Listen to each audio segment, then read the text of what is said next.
everyone, it's Crazy Mike 1706 review of ROH's Man Up. I saw this pay-per-view late, that's why this review is late. But in the events, let's get started with the review. Four Corner Survival: Claudio Castagnoli versus Nigel McGuinness versus Naomichi Marufuji versus Chris Hero. Let me start off by saying that all four of these men can main events anywhere around the world, and because they're just that good and they have great chemistry with each other any way you put it. This was a great, unpredictable Four Corner Survival match that turned into a fatal four-way. There was a lot of action in this match. There was a lot of wrestling. There were two great dives, one from Naomichi Marufuji and one from Nigel McGuinness from the top rope over the guardrail.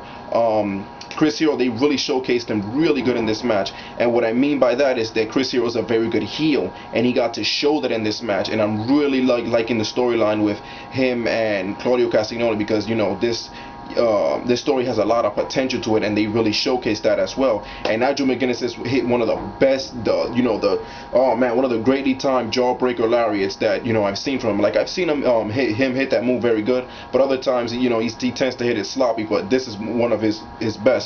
Rocky Romero versus Matt Cross.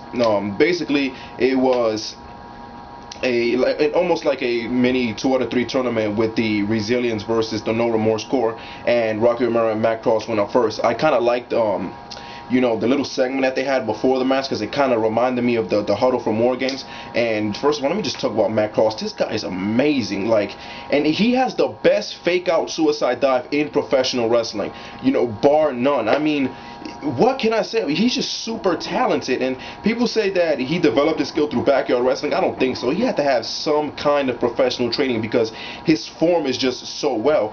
There was nice action and nice chemistry between the two, and this match proved, like ROH style says, that you can have a great match and it doesn't have to be super long. And this is definitely a match that can go on pay-per-view, that can go on television. All in all, just good match. Nice stiff action for Rocky Romero, nice flying, high flying, and innovative moves from Matt Cross. I mean, that guy, he's just amazing. Austin Aries versus Davey Richards, and this was a nice fast-paced match.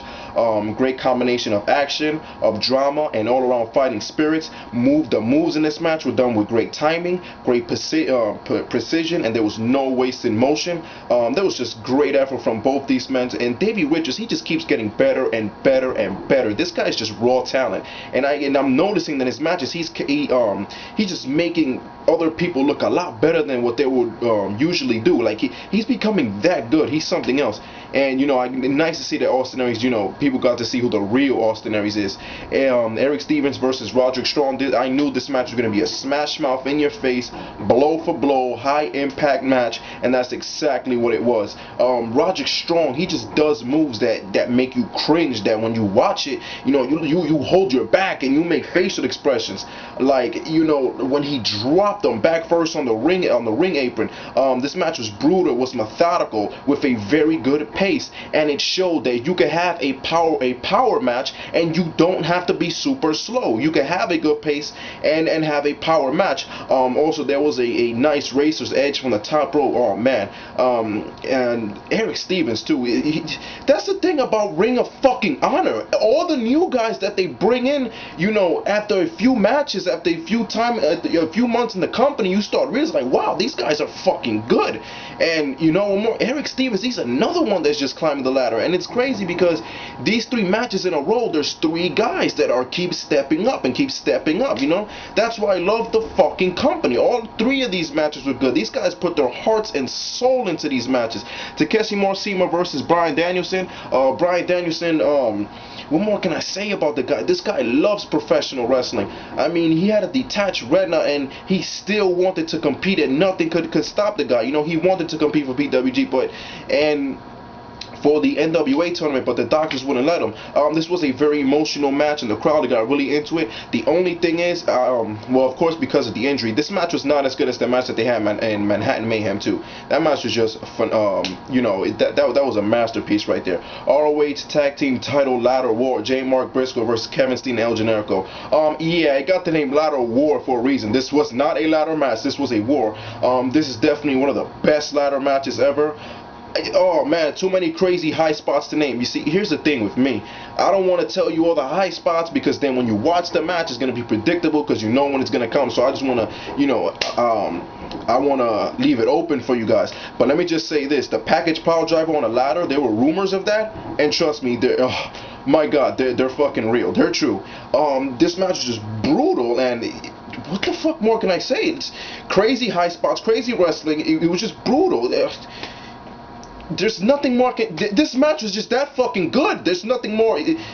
It was fucking amazing, you know, and the fans were chanting match of the year after the match. I mean, this is one of the greatest ladder matches ever. What more can I say, you know?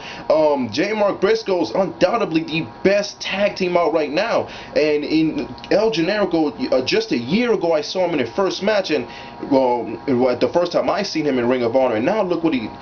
Wow, main eventing card, you know, that just goes to show that Ring of Honor, you know, they care about their wrestlers, and they take their wrestlers somewhere, because each and every single wrestler is developing, and they're getting the chance to show their fucking talent. So, come on, and, you know, just a quick rant here. I'm sorry, man, but if you actually think that there's a better company out right now, and again, I respect people's opinions, you are not a wrestling fan, period, you know? I don't care what anyone says. You are biased, and you're not a real wrestling fan if you truly think that there's a company that's better. You know, there's no fucking argument. The Age of the Fall comes out, and you know, the rest of that promo got cut out because ROH, they didn't want to take that direction. But you can catch it here on YouTube, and I'm gonna send you guys the link. Some people said that it was a ripoff of Raven, and you know, it was Raven-like, but let's be serious. Raven never hung somebody in the air and had their blood dripping on top of them. In any event, guys, thank you for checking out the pay-per-view. Take it easy.